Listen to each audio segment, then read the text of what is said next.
Donc là, on va voir une série sur les groupes cycliques. Donc des choses de base sur les groupes cycliques. D'abord, c'est la définition. Alors, la définition du groupe cyclique, on a envie de dire le groupe cyclique, c'est Z sur NZ. Et c'est vrai, c'est ça la représentation qu'on en a.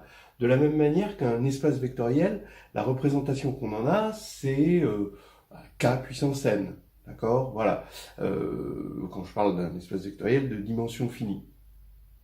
Mais on a axiomatisé ce K puissance n pour le rendre plus visible dans la nature. Hein, parce que quand un espace vectoriel de dimension finie arrive dans la nature, il n'est pas sous la forme K puissance n, justement, c'est ça. Et là, c'est exactement pareil. Donc, le groupe cyclique, a priori, comme on le pense, c'est Z sur NZ pour la loi plus, bon, que je décrirai pas. La définition 2, un peu plus fine, c'est le groupe cyclique, c'est un groupe G isomorphe à Z sur NZ plus, effectivement. Mais, de la même manière qu'un espace vectoriel de dimension finie, c'est un espace isomorphe à Kn. Mais là, on va aller un petit peu plus loin dans la caractérisation, on va axiomatiser de façon un peu plus abstraite le groupe cyclique pour mieux le reconnaître quand il apparaîtra dans la nature. Alors, voici d'abord une proposition qui va nous permettre une vraie définition. Si G est un groupe, alors je vais le prendre non trivial. Bon, alors ça c'est une question de choix. On peut le prendre trivial. Bon. Je prends un groupe non trivial monogène, ça veut dire il a un générateur, il peut être engendré par un seul générateur, voilà. Alors, G est isomorphe soit à Z+, soit à Z sur NZ+, pour un unique N supérieur à 2. Alors effectivement, si il est trivial, alors on va pouvoir prendre N supérieur à 1. Voilà. Donc la preuve est rapide. On va choisir A, un générateur de G, d'accord? Ce qui veut dire que G, c'est le plus petit groupe contenant, le plus petit sous-groupe de G contenant A. Et le plus petit sous-groupe de G contenant A, c'est l'ensemble des A puissance n quand n appartient à Z. D'accord? Donc G, c'est cet ensemble-là, et avec sa structure de groupe multiplicatif. Et on voit que quand AN, on multiplie AN fois AM, et ben ça fait forcément par définition, presque par définition, AN plus M. Bon. Ce qui veut dire qu'on va construire un morphisme phi de Z plus dans G point, qui à n associe à n. Ça va être effectivement clairement un morphisme, d'accord? Puisque quand on va avoir n plus m ici, on va avoir a n plus m, et donc a n fois am. Et comme g, il est engendré par a, le morphisme va être forcément surjectif. Maintenant, si on veut un isomorphisme, puisqu'on veut isomorphe ici, eh ben on va regarder son noyau pour le passage au quotient. Et là, son noyau, forcément c'est un sous-groupe de Z, donc il est de la forme NZ, ça on le sait, et de deux choses l'une. Soit n est égal à 0, si n est égal à 0, ça veut dire que le noyau est trivial, ce qui veut dire que phi est injectif, mais comme il est surjectif, ça veut dire qu'il est bijectif. Donc on a un isomorphisme entre Z et G, donc G est isomorphe à Z+, voilà. Si n égale 1, ça veut dire que le noyau c'est Z. Donc si le noyau c'est Z, ça veut dire que G est trivial, mais on avait dit qu'il est non trivial, c'est pas possible. Maintenant, on va avoir n supérieur à 2. Je vous rappelle que n est unique si on le choisit positif, ici. Donc en tant que sous-groupe de Z, si on choisit positif, donc je peux supposer n positif, voilà. Et maintenant, si n est supérieur à 2, donc ça veut dire par passage au quotient que Z sur NZ va s'injecter avec la même image dans G, ce qui veut dire qu'il va y avoir un isomorphisme entre Z sur NZ et G. Voilà. À partir de ce moment-là, G, son cardinal, c'est son ordre, c'est l'ordre de Z sur NZ, donc c'est N, ce qui fournit l'unicité de N. Et voilà. Et donc ça fait qu'on va pouvoir donner une définition, une bonne définition d'un groupe cyclique. Un groupe cyclique, c'est un groupe monogène fini. Voilà. Et donc ça va bien assurer, parce que là, il est infini. On peut dire fini non trivial ou trivial, ça dépend des définitions. Et à partir du moment où il sera fini, forcément, soit il sera trivial, soit il sera isomorphe à Z sur NZ, ce qui sera en accord avec la définition 2. Et ça, c'est une bonne définition, plus axiomatique, plus abstraite, mais qui va nous permettre de prouver dans la nature ces... Ok, alors tout de suite on attaque des exemples de groupes cycliques. D'abord, pour que ce soit visuel, hein, dans le plan complexe, en fait on a un groupe C étoile multiplié, d'accord, qui est infini évidemment, donc lui il risque pas d'être cyclique, parce qu'un groupe cyclique il est forcément fini, mais il va avoir des sous-groupes cycliques d'ordre n. Regardez, si, bon, faisons de l'analyse synthèse, hein, si G est un sous-groupe cyclique de C étoiles multipliées, alors forcément il est engendré par un A, et comme il est d'ordre n, ben A puissance n va être égal à 1 par Lagrange, d'accord? Donc, forcément, A va être racine énième de l'unité. Mais mieux, puisqu'il est cyclique d'ordre n engendré par A, c'est que l'ordre de A, c'est n. Donc A est une racine primitive énième de l'unité. Ça, il n'y en a pas beaucoup, hein, on sait qu'il y en a exactement, phi de n, c'est là commence à apparaître hein, cette fonction indicatrice de l'air. Maintenant, G qui est engendré par A, ça va être toutes les puissances de A, qui est racine primitive énième de l'unité, donc forcément les n racines de l'unité énième. D'accord? Voilà, donc par exemple, pour n égale 6, on va avoir un générateur oméga qui est racine primitive énième de l'unité, mais on va avoir dans le groupe oméga 2, oméga 3, oméga 4, oméga 5 et 1. Maintenant, on remarque que le nombre de racines primitives sixième de l'unité, c'est 2, parce que phi de 6 est égal à 2, c'est-à-dire ça correspond, les générateurs, ça correspond à oméga et oméga 5. On a ici deux éléments d'ordre 6. Donc, on verra plus tard que dans un corps K, lorsqu'on regarde le groupe multiplicatif du corps, K étoile, d'accord, alors tout sous-groupe fini de K étoile est nécessairement cyclique. D'accord? Et ça, c'est déjà un premier exemple hein, où on voit un groupe cyclique dans C étoile.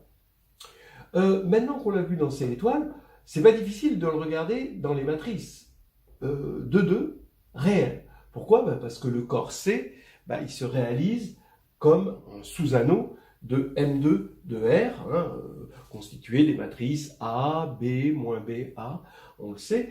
Donc on peut transposer complètement ça dans M2 de R. On regarde le plan R2 euclidien, et en fait, ces éléments-là vont correspondre aux rotations. On va avoir un groupe de rotation d'angle vectoriel, hein, d'angle 2k pi sur n, où k varie entre 0 et n-1. Hein, et ça va nous fournir, encore une fois, un groupe cyclique d'ordre n, donc isomorphe à z sur nz. Maintenant, par rapport à ces étoiles, c'est plus grand, hein, M2 de R est bien sûr beaucoup plus grand que C, hein, il est de dimension 4 sur R, alors que C est de dimension 2 sur R, et donc ici, on peut conjuguer ce groupe. Quand on va conjuguer par une matrice de passage, de GL2 de R, le groupe, on va encore obtenir un groupe cyclique. Bon, maintenant, on va travailler dans Mn de K. Voilà. Et on va chercher dans Mn de K, pour la multiplication, des groupes cycliques d'ordre n. Ça veut dire que A va être un générateur, on va avoir une matrice A, qui pour la multiplication va être un générateur d'un groupe d'ordre n. Donc ça veut dire forcément que AN égale l'identité. Et AN égale l'identité, ça veut dire que xn-1 annule A. D'accord Voilà. Et pour que A soit vraiment d'ordre n, puisque c'est ça qu'on veut, je vais prendre n minimal. Ça ne veut pas dire que ça c'est le polynôme minimal de A, ça veut dire que xn-1 annule A avec n minimal. Alors évidemment, on a un exemple, mais ce n'est pas le seul prototype d'exemple, même à conjugaison près, c'est la matrice compagnon de xn-1. D'accord? Et c'est la matrice de permutation du n cycle. 1, 2, jusqu'à n. D'accord? Dans Sn. Voilà, ce n cycle-là. Donc, c'est la matrice de permutation de ça, ou, si vous préférez, la matrice compagnon du polynôme xn-1. Voilà. Alors, maintenant, on peut s'amuser à regarder des choses un peu plus arithmétiques dans Z. Prenons ce qu'on appelle le polynôme cyclotomique, phi n, d'accord, qui est égal au produit des x moins oméga, d'accord, où oméga parcourt les racines primitives de un. Donc, si vous voulez, par rapport à cet exemple-là, on a viré les valeurs propres qui ne seraient pas d'ordre n, d'accord? On a gardé que les choses qui sont d'ordre n là-dedans.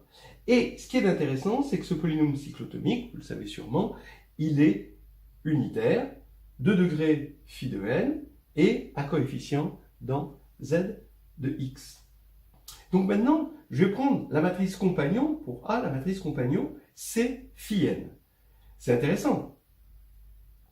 Parce que maintenant, cette matrice-là, bon, on va supposer, donc on est dans M phi n, c'est le degré ici, de Z. Donc ici, bon, on est plongé dans M de Q, donc on est en caractéristique 0. Et ce polynôme-là, il n'a que des racines simples et il est annulateur de A. Donc, A va être diagonalisable. Il est diagonalisable à valeur propre qui sont des racines nème de l'unité, primitives nème de l'unité. Donc A est vite vu d'être d'ordre n. Et donc on a G qui va être un groupe cyclique d'ordre n. Mais cette fois-ci, on est à coefficient dans Z avec un nombre vraiment minimal par rapport à l'ordre. Par exemple, regardez, ici, si on avait besoin d'une matrice d'ordre 6, eh ben, on avait besoin d'une matrice de taille 6, d'accord, ici. Alors que ici, on a besoin que d'une matrice de taille 2, d'accord, tout en restant à coefficient dans Z. Parce que vous allez me dire, là j'étais à coefficient dans Z, oui mais la matrice est énorme, et il nous faut un espace vraiment plus grand. Alors que ça, ça veut dire que finalement, alors regardez cette matrice, on prend phi 6, on a x2 moins x plus 1, on vérifie que c'est bien x moins oméga facteur de x moins oméga 5, d'accord, c'est ça phi 6. On prend la matrice compagnon de phi 6, là voilà, et ça va être d'ordre 6, et ça va engendrer un groupe cyclique d'ordre 6, isomorphe à z sur 6z. C'est quand même un truc assez intéressant. Voilà, elle est vous pouvez le vérifier à la main, elle est forcément d'ordre 6. C'est quand même lié au fait qu'on peut avoir des carreaux de salle de bain hexagonaux sur un plan, en quelque sorte.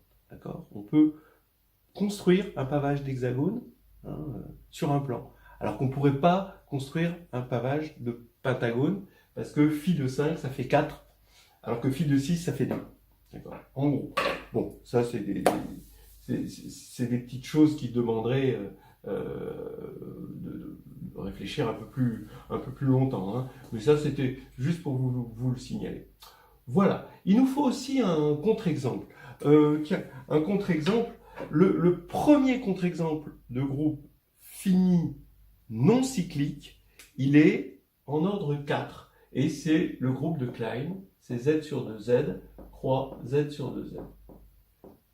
Pourquoi il n'est pas cyclique? Parce que s'il était cyclique, il aurait un générateur. Ce générateur serait d'ordre 4, alors que tous les éléments là-dedans sont d'ordre 1 ou 2. D'accord? Voilà. Donc lui, c'est le premier contre-exemple non cyclique. Voilà.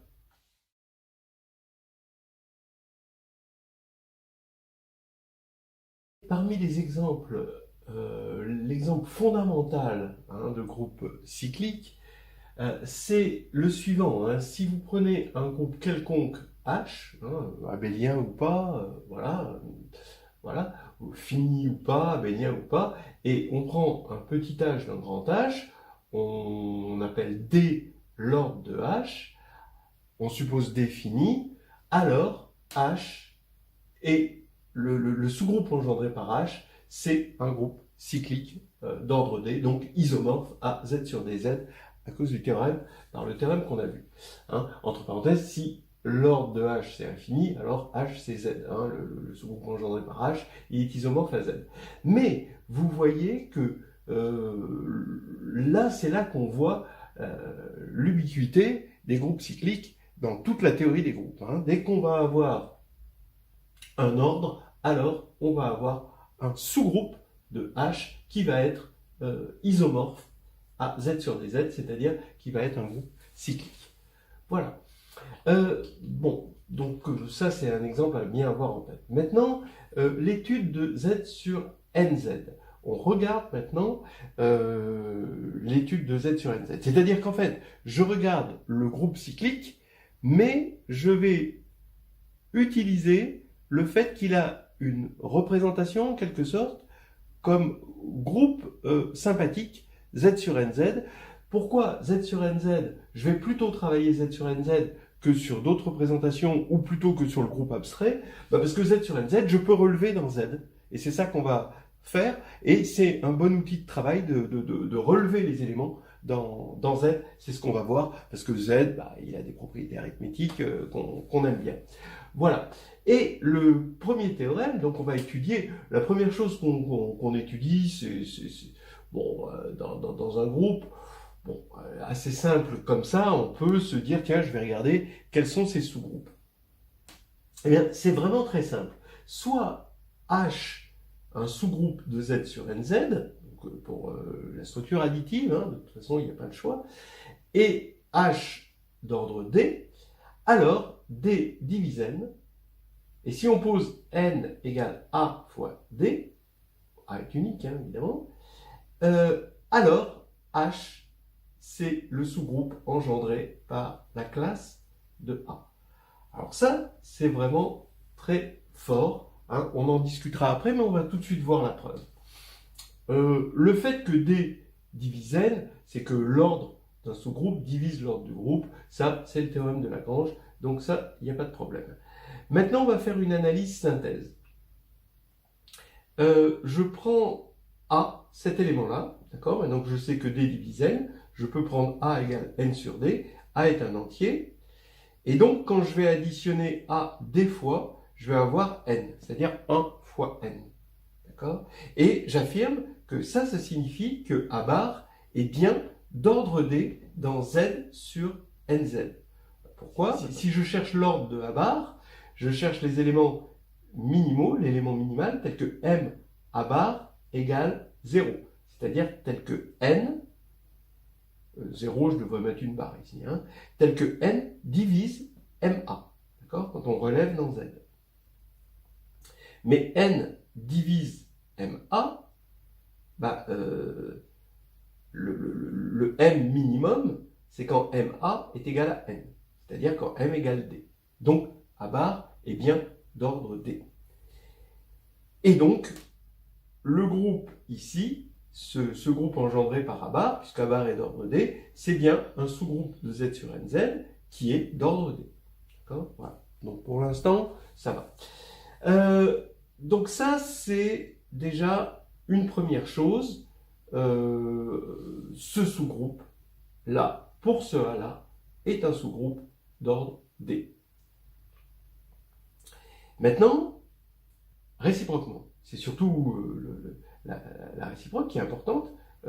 H sous-groupe d'ordre D, je pars d'un sous-groupe H d'ordre D, je prends un H bar quelconque dans grand H, par Lagrange, je sais que D H bar égale 0, puisqu'il est d'ordre D. Et donc, maintenant, je relève dans Z, c'est pour ça que j'ai réalisé le groupe cyclique dans Z sur NZ, hein, entre autres, hein, c'est ce qu'on fait en ce moment. Et donc, je sais que N divise donc HD. D'accord ? Voilà. Et maintenant, puisque N divise HD et que N égale AD, j'ai que AD divise HD évidemment, mais ça je peux simplifier, et A divise H. D'accord ?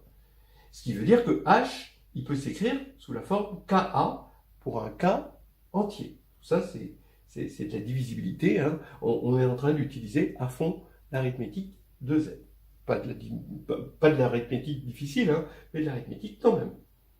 Et maintenant, je mets un bar là-dessus. Hein, ça veut dire que H bar, il est dans le sous-groupe engendré par A bar.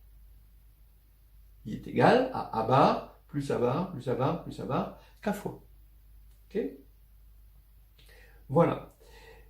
Donc ça veut dire maintenant que j'ai pris un élément quelconque de grand H, je me suis retrouvé dans ce sous-groupe-là, et bien maintenant ça veut dire que grand H est bien inclus dans le sous-groupe engendré par A bar. Mais comme lui, on a vu qu'il était d'ordre D et que H est d'ordre D, ils ont le même ordre, donc il y a égalité et c'est terminé. Alors ce théorème, il est hyper important. Je pense que c'est le théorème, des théorèmes les plus puissants que vous ayez dans un groupe cyclique, ce qu'on appelle la réciproque de Lagrange dans le cas cyclique. Parce qu'effectivement, Lagrange, qu'est-ce qu'il vous dit ? Il vous dit l'ordre d'un sous-groupe divise l'ordre du groupe, mais il ne vous donne pas de réciproque. Là, on a une réciproque. Si on a un diviseur de l'ordre du groupe, alors il existe un unique sous-groupe d'ordre ce diviseur, D. D'accord ? Et ce groupe, il est là. C'est ce groupe-là. Alors, évidemment, le problème avec cette façon de voir les choses et de plonger les choses dans Z sur NZ, c'est que vous êtes en mode additif. Et ce mode additif, quand vous allez vous retrouver dans un groupe comme ici, vous voyez, où on est en mode multiplicatif, il va falloir le traduire. D'accord ? Donc faites attention de ne pas vous prendre les pieds dans le tapis, hein, parce que vous travaillez dans un groupe multiplicatif et vous avez une référence dans votre tête qui est un groupe additif. Hein. Donc là, il faut faire attention. Mais voilà, c'est un théorème important. Alors, il a aussi un autre nom, c'est une propriété, c'est un théorème d'hérédité. Hein. Pourquoi c'est un théorème d'hérédité ? Parce que vous voyez que maintenant, ce groupe H, il est isomorphe à Z sur DZ. Il est cyclique maintenant, puisqu'il est fini, il est engendré, il a un seul générateur. Donc, on sait, hein, d'après la proposition de tout à l'heure, que c'est un Z sur DZ. Bon, eh bien oui. Ça veut dire que tout sous-groupe d'un groupe monogène fini est encore monogène fini. D'ailleurs, c'était vrai pour le cas infini. Regardez le monogène infini, c'est Z. Et un sous-groupe de Z, bon, à part 0 évidemment, hein, il est de la forme NZ, et si n est différent de 0, évidemment, il est monogène, puisque c'est engendré par n, hein, et infini aussi. Donc vous voyez qu'il y a une certaine hérédité de la structure que le groupe cyclique, ou même monogène en général, engendre sur ces sous-groupes. Voilà. Donc on peut l'appeler aussi théorème d'hérédité. Le tout, c'est de donner des noms qui marquent sur les propriétés des choses et pour se rappeler des propriétés. Voilà, tout de suite, un corollaire de cette réciproque de Lagrange dans le cas cyclique. Si G est un groupe cyclique, alors il possède exactement phi de D éléments d'ordre D. Ça, c'est important. En particulier, si l'ordre de G égale n, G possède exactement phi de n générateur. Je donne un exemple avec n égale 12, vous regardez. Donc ce qu'il y a de bien avec les racines nème de l'unité, et là les racines 12e de l'unité, c'est que ça représente bien les éléments. On représente sur une espèce de n-gone régulier les éléments de G. Donc ici, voici l'élément neutre, ça c'est 1, ça c'est une racine 12e primitive de l'unité, là, et on regarde tous ces générateurs, voilà, ici ça va être d'ordre 1, c'est évidemment, d'ordre 2, c'est moins 1, d'accord, d'ordre 3, vous reconnaissez J et J2, d'ordre 4, vous reconnaissez I et moins I, d'ordre 5, il n'y en a pas parmi les racines 12e de l'unité. Ensuite, d'ordre 6, on a vu tout à l'heure, il y avait ce oméga et oméga 5. Et après, on arrive à d'ordre 12. D'ordre 12, il va y avoir 1, 2, 3, 4 éléments. C'est-à-dire, si on appelle ça zeta, on a zeta, zeta puissance 5, zeta puissance 7, et zeta moins 1, c'est-à-dire zeta 11. Voilà. Ici, vous reconnaissez donc tous les éléments d'ordre 12. Il y en a exactement 4, et c'est bien phi de 12. Vous vérifiez que c'est bien phi de 12. Des éléments d'ordre 6, vous en avez exactement 2. Des éléments d'ordre 4, vous en avez exactement 2. Et 2, c'est phi de 4, 2, c'est phi de 6.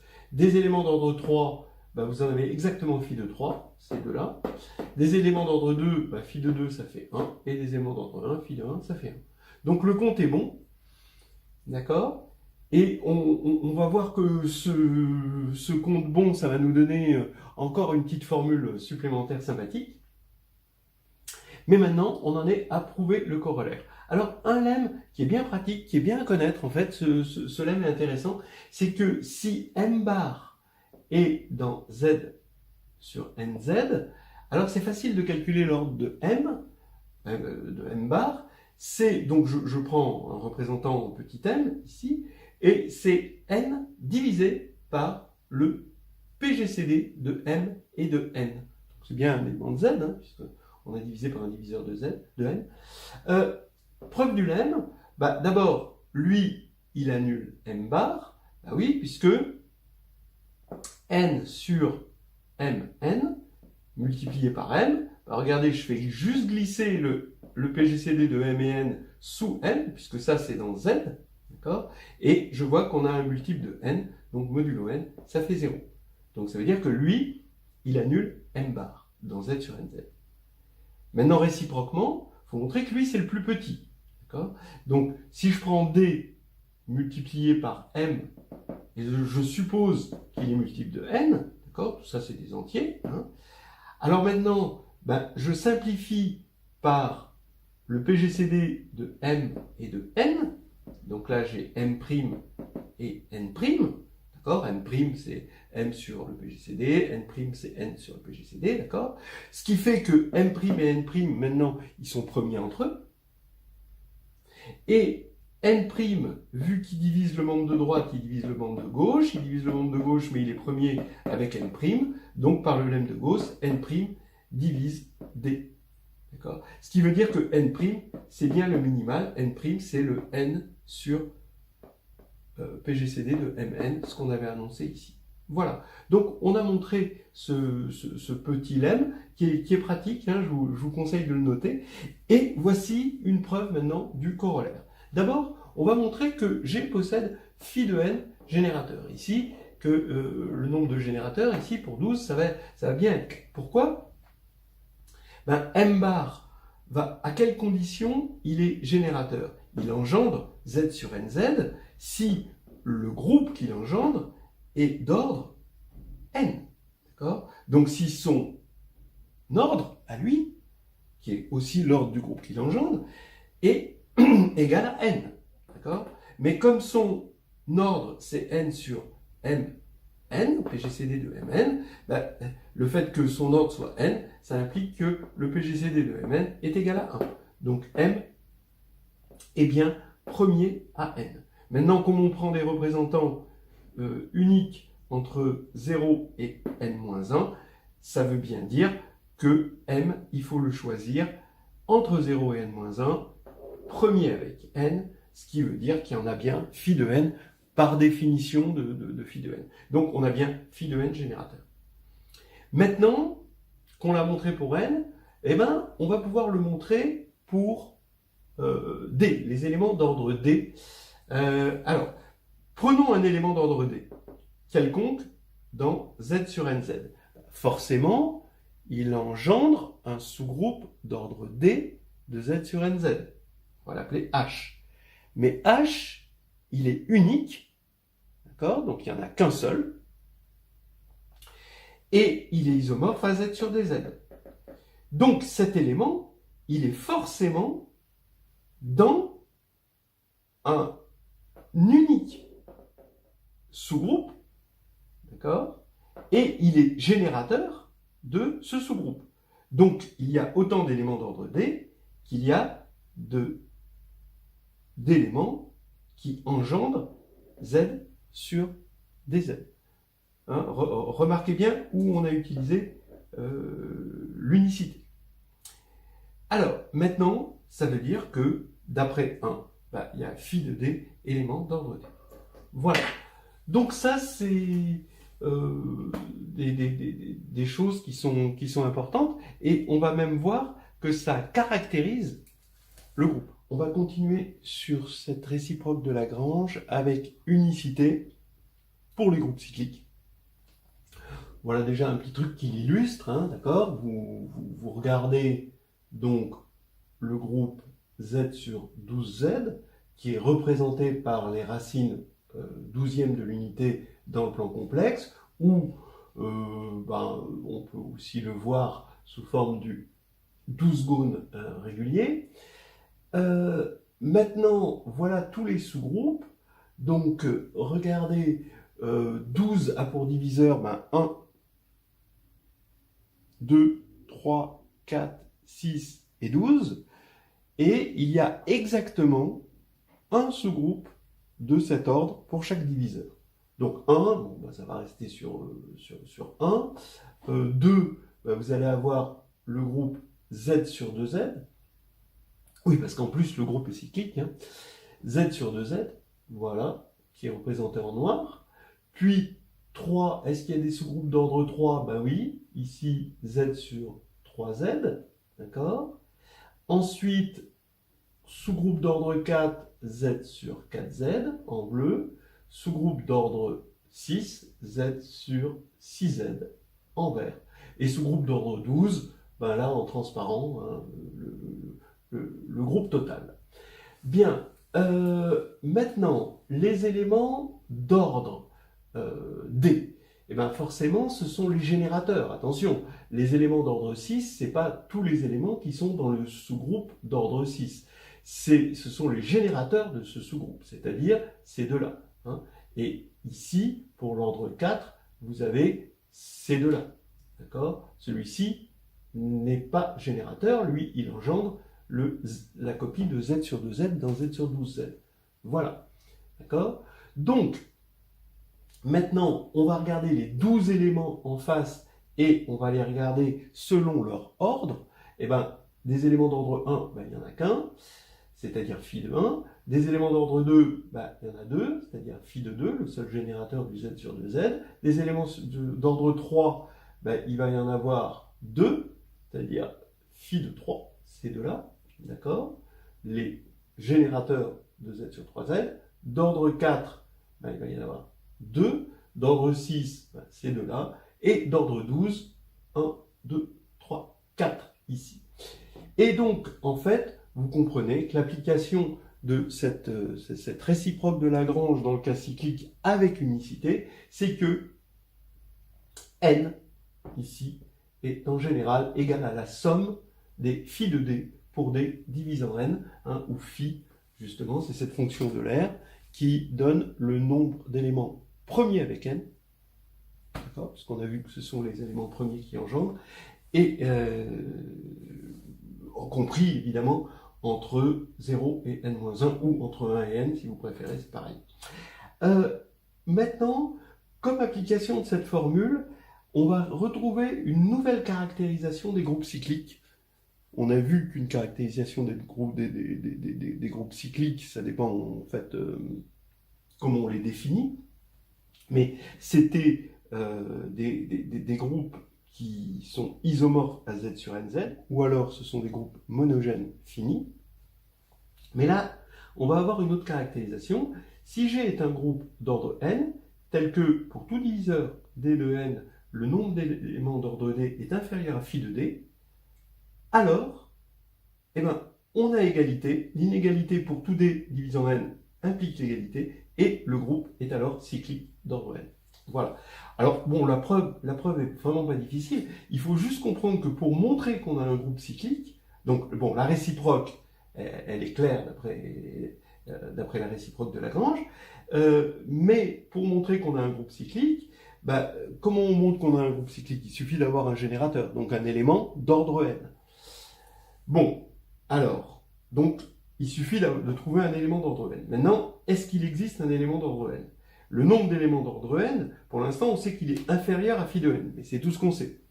Mais, on sait que l'ordre de tout élément divise n. Ça, c'est Lagrange. Quand on va regarder, passer en revue tous les éléments du groupe, ils vont être tous d'ordre d, d divisant n.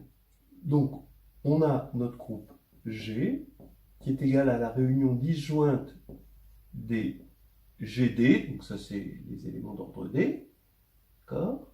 Donc ça veut dire que la somme des cardinaux de GD, d'accord, pour D divisant n, ici c'est D divise n, est forcément inférieure à la somme des phi D pour D divise n, mais ça c'est n, d'accord? Et ça, forcément, d'après ça, c'est le cardinal de G, et qui est égal à n. D'accord? Donc vous voyez, vous avez n, une inégalité, n, que des éléments positifs, donc il y a forcément égalité à tous les étages. D'accord?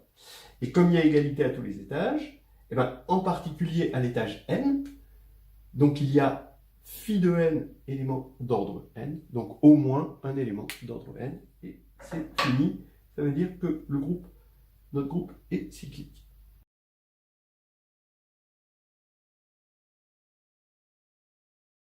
Alors, une conséquence très célèbre de ce qu'on vient de voir, sur lequel on va développer par la suite. Donc, d'abord, on a montré que si G est un groupe fini d'ordre n, et qu'il a moins de phi de d éléments d'ordre d pour tout d qui divise n, d'accord, phi de d, c'est la fonction indicatrice de l'air, alors G est cyclique, ce qui repose complètement sur le fait que la somme des phi de d pour d divise n est égale à n, et ceci repose aussi sur une étude poussée, un peu poussée, du groupe cyclique. Voilà. Bon, on a donc ça. Et maintenant, comme conséquence, z sur pz étoile multiplié est cyclique. Attention, z sur pz étoile, p est premier, d'accord? Étoile, donc ça veut dire qu'on a enlevé juste 0, et multiplie, hein, c'est multiplie. Il est cyclique.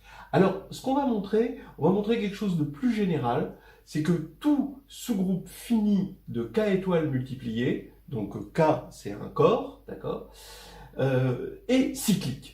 D'accord? C'est-à-dire que k étoiles multipliées ne va pas être cyclique parce que k peut être infini, mais si on prend un sous-groupe fini, alors il est cyclique. Par exemple, k, si on prend k égale c, d'accord, un sous-groupe fini de k étoiles multipliées, par le théorème de Lagrange, ça va être forcément des racines énièmes, l'ensemble des racines énièmes de l'unité.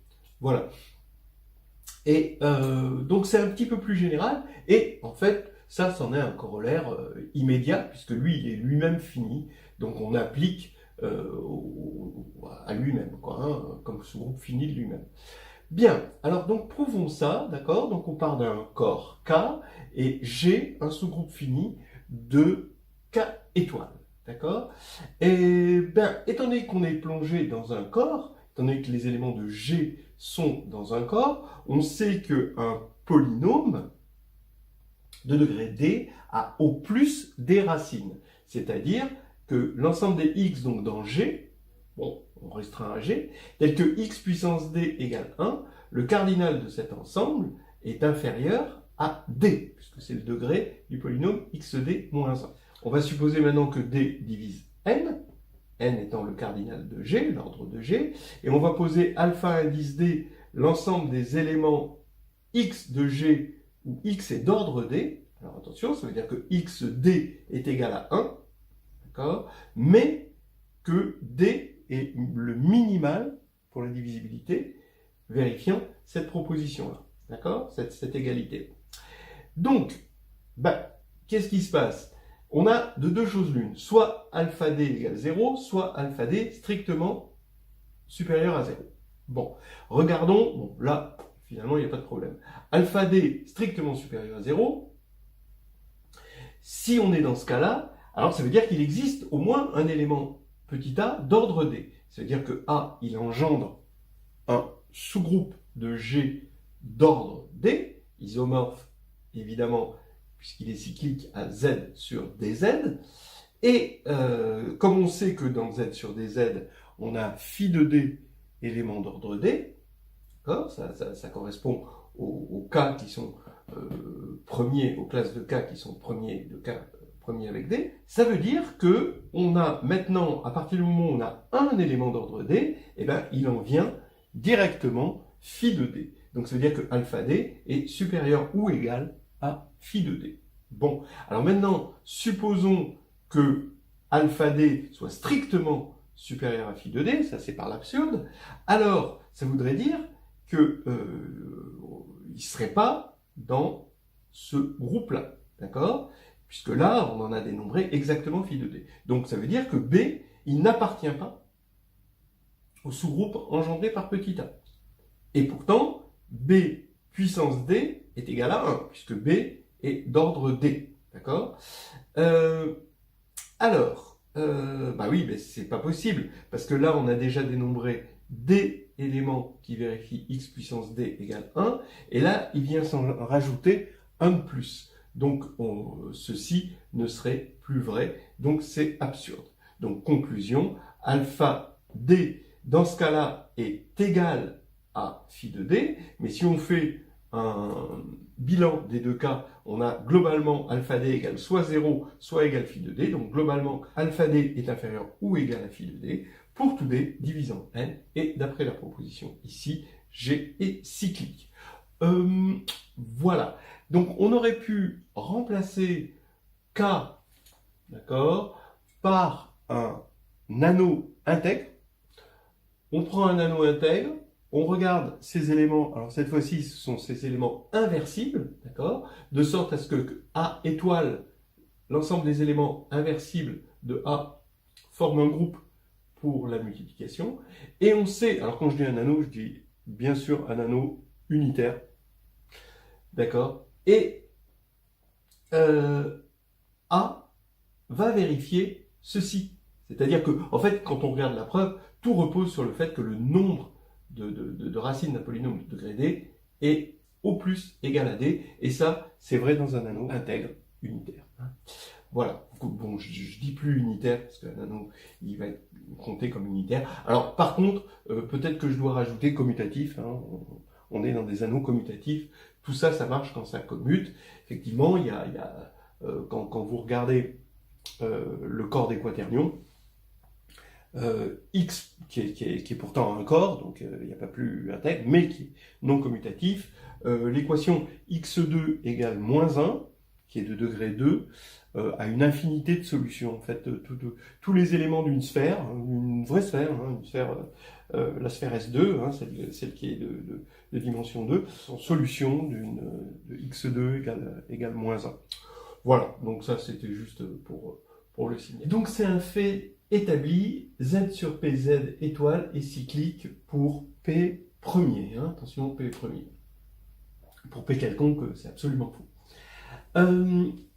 Essayons de regarder ça. Bon, là c'est un peu récréation. Hein. Vous allez voir. Vas-y. Bolonado là.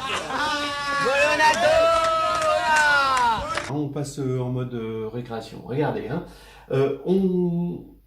On regarde ça pour P égale 5, qui est bien premier. Et là, on va chercher un générateur.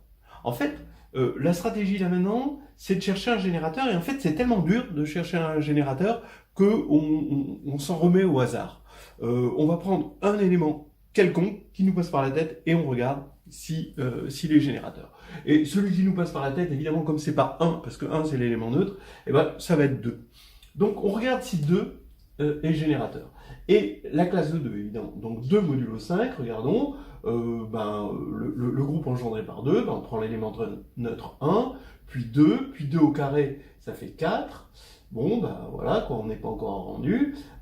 Puis 2 puissance 3, donc on multiplie par 2, là ça fait 3. Et maintenant 2 fois 3, ça fait 6, donc ça fait 1. Et ça y est, on a trouvé un élément d'ordre 4. On les a tous, hein. Donc 2 est bien générateur. Essayons pour P égale 7, et là, c'est l'échec.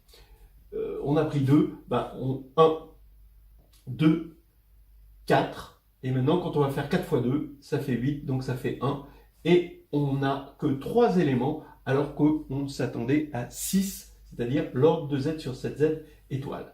Bon, donc vous voyez, des fois ça marche, des fois ça marche pas. Eh bien, en fait, 2 est générateur pour P égale 3, 5, 11, 13, 19, 29. Vous pouvez le vérifier. C'est-à-dire qu'il ne va pas l'être pour les nombres premiers suivants, 2, 7, 17, 23. Là, on vient de voir, bon, 2, c'est clair, 2, là, ça fait 0, il ne va pas être générateur, hein, il n'est même pas dedans, alors voilà.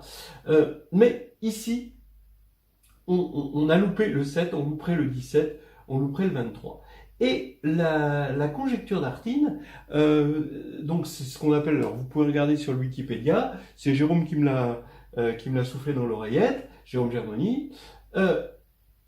La conjecture d'Artin, ce qu'on appelle la conjecture d'Artin sur les racines primitives, que vous pouvez trouver sur Wikipédia, c'est de dire que la proportion, donc regardons la proportion pour ce 2 là, hein, on a pris au hasard 2, on veut voir s'il est générateur de Z sur PZ étoile.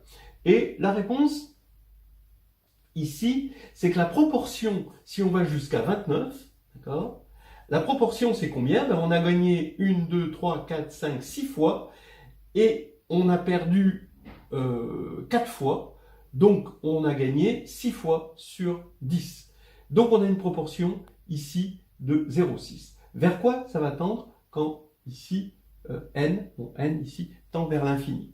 Alors, il se trouve que la conjecture d'Artin dit que pi n de A, si A vérifie certaines hypothèses, je vous laisse regarder sur Wikipédia, bon, on est en mode récréation, hein, d'accord? Donc A vérifie des hypothèses très très raisonnables. Pi n de A tend vers un nombre mystérieux, 0,374.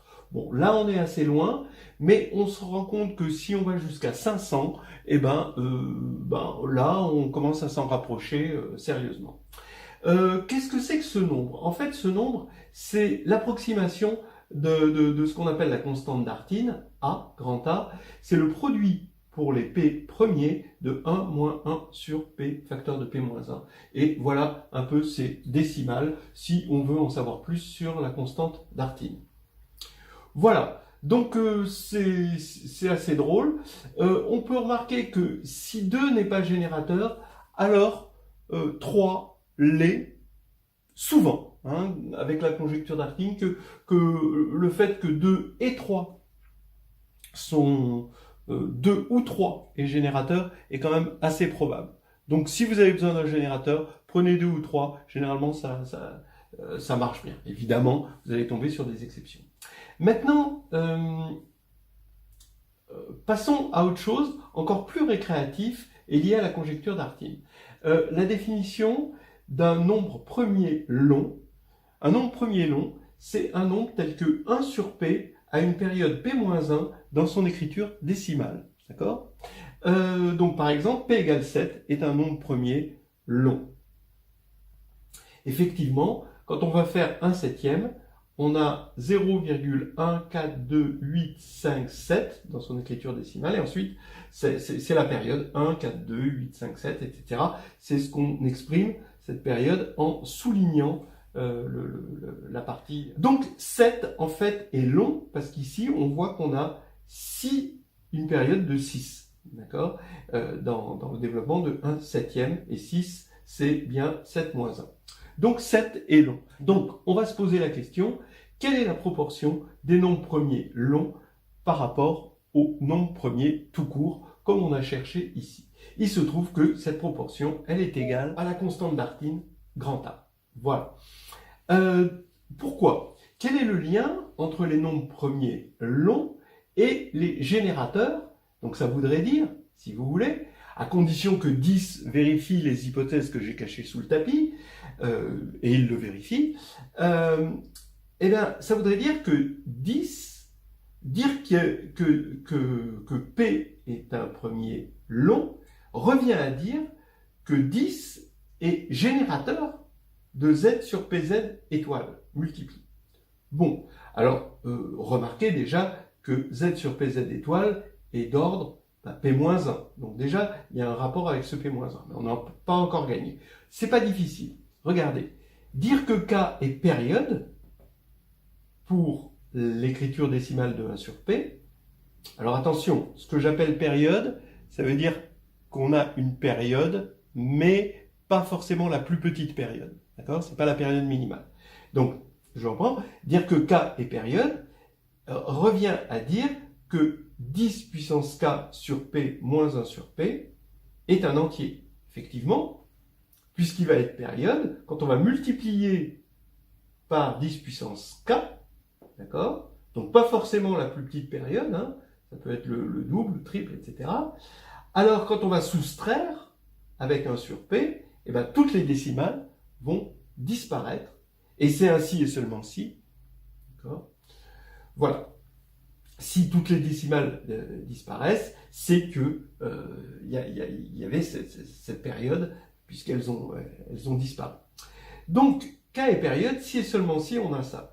Mais ça, si je multiplie par P, bah, ça veut dire que c'est si et seulement si 10 puissance K est égal à 1 plus QP, avec Q dans Z. C'est-à-dire, si et seulement si 10 puissance K est égal à 1, d'accord, modulo P.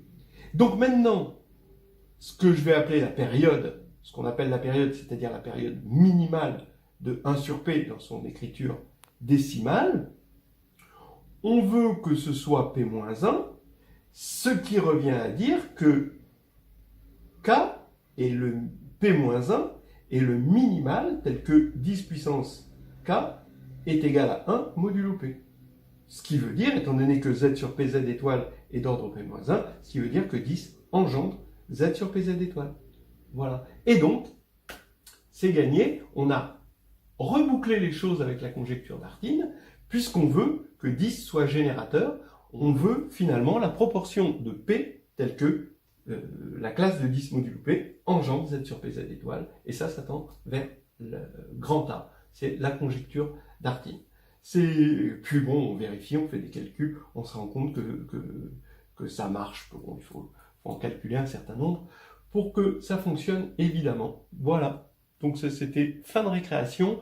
Bon, allez, arrêtez vos singeries, Tomasi, descendez. L'homme descend du singe. Tomasi est un homme, Tomasi ne descend pas du panneau de basket.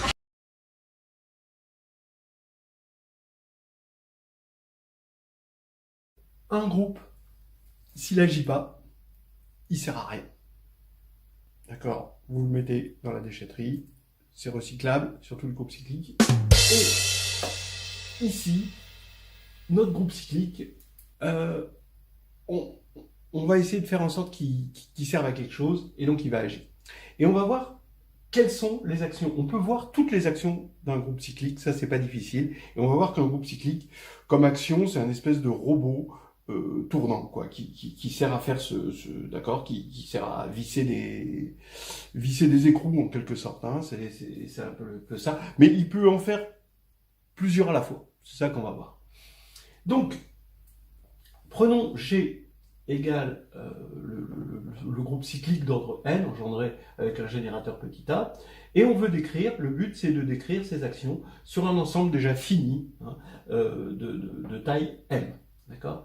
Je vous rappelle qu'une action, c'est la donnée d'une application de G croix X dans grand X, qui a Gx donne G.x, et qui vérifie deux axiomes, un axiome de trivialité et un axiome de pseudo-associativité.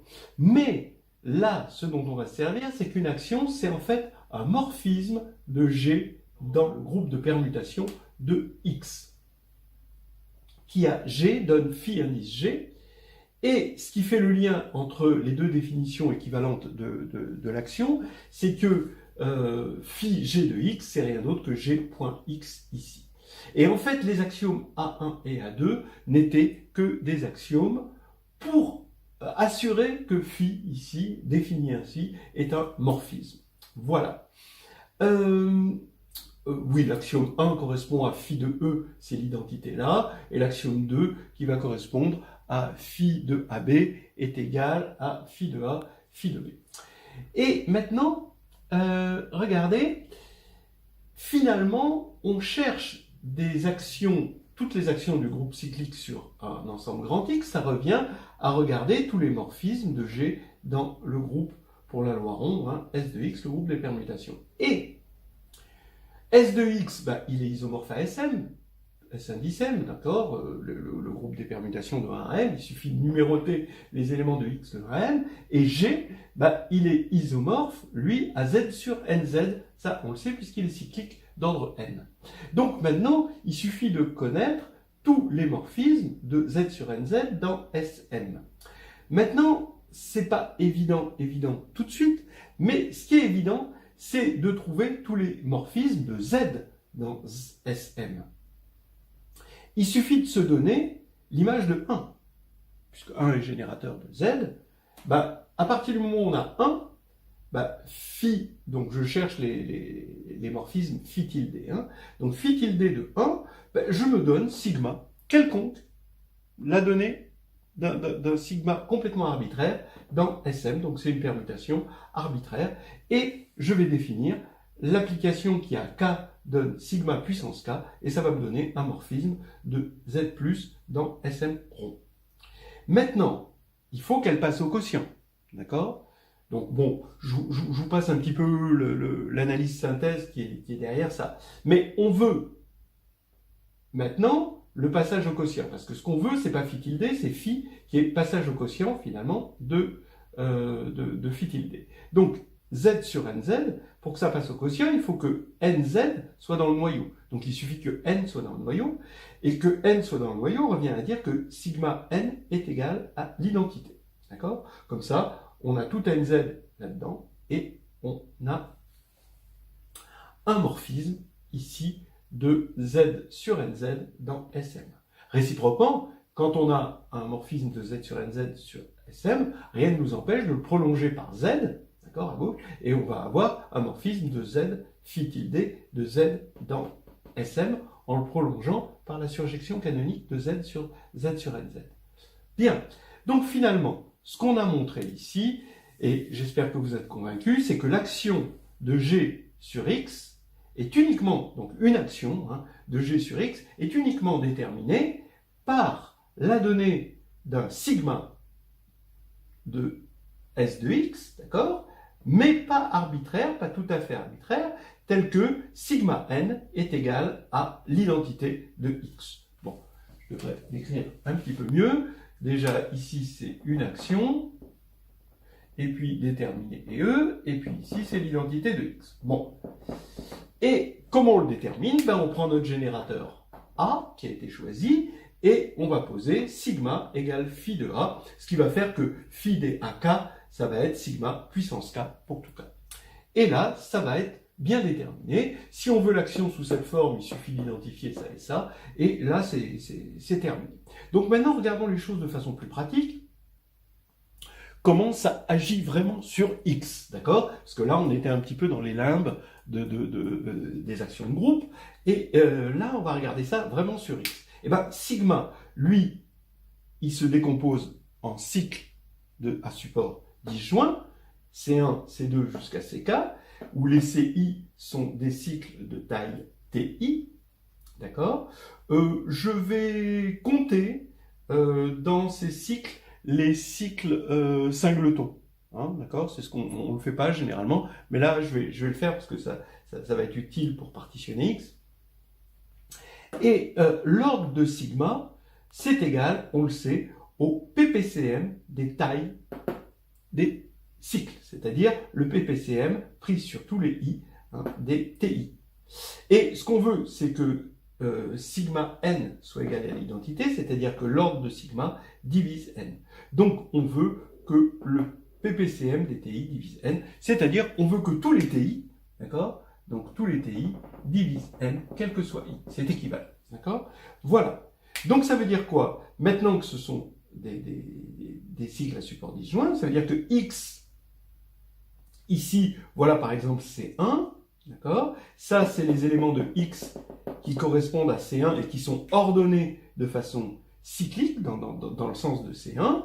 Voilà donc toutes les... Après, j'ai mis aussi des singletons, d'accord? Puisque là, j'ai dit que je décidais de prendre les cycles singletons, ce qui va faire que x est complètement partitionné par ces cycles, puisque je les ai tous comptés, même les singletons, et ils sont à support disjoint. Donc j'ai une partition ici, et je sais que sigma, il tourne d'un cran, d'accord? Sigma, c'est tourner d'un cran, ces points qui sont fixés sur des espèces de cercles imaginaires, d'accord? Voilà, comme ça.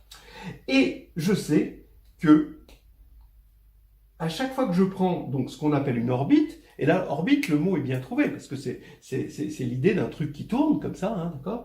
Donc, à chaque fois qu'on prend une orbite, la taille de l'orbite, c'est TI, d'accord? Voilà, T indice I, et toutes les tailles ici divisent N. Donc maintenant, on a compris quelles sont les actions d'un groupe cyclique sur un ensemble. Fini, ça veut dire, ça revient à partitionner cet ensemble, d'accord, en orbite de taille TI qui divise N l'ordre du groupe, et de les ordonner de façon cyclique, de sorte à ce que on tourne, l'action consiste à tourner d'un cran. C'est comme plein de petites horloges, d'accord, mais des horloges qui avanceraient à chaque fois tout en même temps d'un cran, et ça c'est l'action de A, et de K cran, ce serait l'action de A puissance K. Voilà, alors un petit plus sur les actions de groupe cyclique. Le plus typique, c'est que Z sur NZ agit par permutation cyclique, comme on dit, sur X puissance N. On prend X, un ensemble, d'accord, fini ou infini, ça c'est pas grave, et on regarde l'ensemble des n-uplets qu'on peut créer avec des éléments de x. Et en fait, on a cette action cyclique k bar de x1 jusqu'à xn, c'est x1 plus k jusqu'à xn plus k, mais où les indices sont vus modulo n. On voit bien que ici, comme 1 plus k bar, d'accord, est égal à 1 bar plus k bar, c'est bien défini. Hein, d'accord? Voilà. Avec ceci, avec cette action, d'ailleurs, vous remarquerez que ce serait encore bien défini si, à la place de n ici, on prenait un m quelconque qui divise n, hein, je vous laisse vérifier ça, et on a un certain nombre d'actions célèbres parce qu'elles ont aidé à prouver des théorèmes. D'abord, le lemme de Cauchy qui dit que si G est d'ordre n et P premier qui divise n, alors il existe un élément de G d'ordre P. Et pour ça, l'action, c'est on regarde Z sur PZ qui agit par permutation sur G puissance P, exactement comme ici, et on remarque que la partie X de G puissance P va être stabilisée par l'action, où X c'est l'ensemble des PUplets, d'accord, d'éléments de G évidemment, tel que le produit ordonné comme ça, parce que G il n'est pas forcément commutatif, tel que le produit ici est égal à E. Et ensuite, on passe à la formule des classes. On a aussi la loi de réciprocité quadratique qui dit que le résidu quadratique de P modulo Q, P et Q sont deux nombres premiers impairs. Hein. On peut calculer le résidu quadratique de P modulo Q en fonction de Q modulo P par cette formule, parce que le produit c'est moins 1 puissance P-1 sur 2, Q-1 sur 2. Et pour ça, eh ben, il suffit de faire agir Z sur PZ sur, alors on a encore des PUplets, exactement comme ici, mais d'éléments de FQ, maintenant, et avec la contrainte, comme ici on a une contrainte, de la somme des carrés est égale à 1. Voilà. Et ensuite, on attaque avec la formule des classes. L'idée globale qui fait marcher ces deux preuves, c'est que Z sur PZ, comme P est premier, il n'a que deux sous-groupes à cause de Lagrange, c'est-à-dire le groupe trivial et lui-même. Ça veut dire que des orbites, on en a de deux tailles, puisque une orbite, c'est le groupe Z sur PZ quotienté par un stabilisateur, et qu'un stabilisateur, c'est un sous-groupe, donc c'est un de ces deux-là. Et ben, dans le premier cas, on va avoir P, d'accord, la taille de l'orbite sera P, et dans l'autre cas, ce sera P sur P, donc ce sera 1. Donc, maintenant, on a deux tailles d'orbite, et dans les deux cas, on s'intéresse en fait à l'existence et le nombre d'orbites de taille 1. Puisque c'est ça, ici par exemple, bon là c'est un peu plus dur, mais ici c'est ça qui va nous donner les éléments, soit E en fait, soit les éléments d'ordre P. Voilà. Alors, juste ça, c'est fait dans le Francinou Gianella, vraiment très très bien, je vous le conseille. Ça, c'est fait dans H2G2, le chapitre 5 de NH2G2, hein, voilà. Et bien sûr, je termine sur le collier de perles qui est fait dans NH2G2, donc le fameux collier de perles. Bon, ça c'est l'action peut-être la plus jolie qui est. Bon, non, elles sont toutes jolies. Allez, mais celle-ci, elle est un peu plus impliquée dans les actions parce que ça demande la formule de Burnside et ça a été fait déjà dans une de mes vidéos. Voilà, on va arrêter là sur les groupes cycliques pour l'instant.